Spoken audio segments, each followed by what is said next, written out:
আসসালামু আলাইকুম। আমি জান্নাত রান্নাঘর থেকে সবাইকে শুভেচ্ছা জানাচ্ছি। কেমন আছেন সবাই? আশা করছি সবাই ভালো আছেন। প্রত্যেকেরই ঘরে থাকে এমন কিছু মশলা দিয়ে আজকে আমি গরুর মাংস রান্না করব। এখানে আমি 1 কেজি পরিমাণের গরুর মাংস নিয়েছি এবং মাংসগুলোকে কেটে ধুয়ে পরিষ্কার করে নিয়েছি। মাংসটা আমি মাখিয়ে রান্না করব, সেজন্য আমি দিয়ে দিব পরিমাণ মতো লবণ, হলুদের গুঁড়া 1 চা চামচ, মরিচের গুঁড়া 1 চা চামচ। ঝালের পরিমাণটা আপনাদের পছন্দ মতো ব্যবহার করতে পারেন। এখানে আমি আরও ব্যবহার করছি গরম মশলার গুঁড়া 1/2 চা চামচ, সাথে আরও দিচ্ছি জিরার গুঁড়া 1/2 চা চামচ।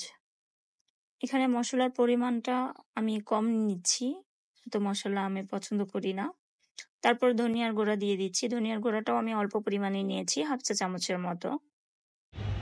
এখানে আপনারা চাইলে আস্ত মশলাও ব্যবহার করতে পারেন, বাট আমি ব্যবহার করছি না।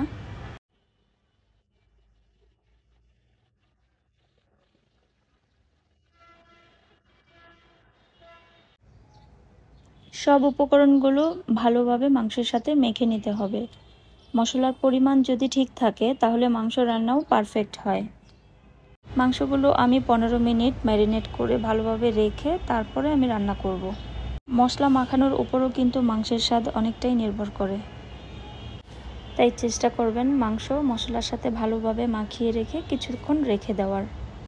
ব্যাস, এখন শুধু চুলায় হালকা আঁচে রান্না করতে থাকবো।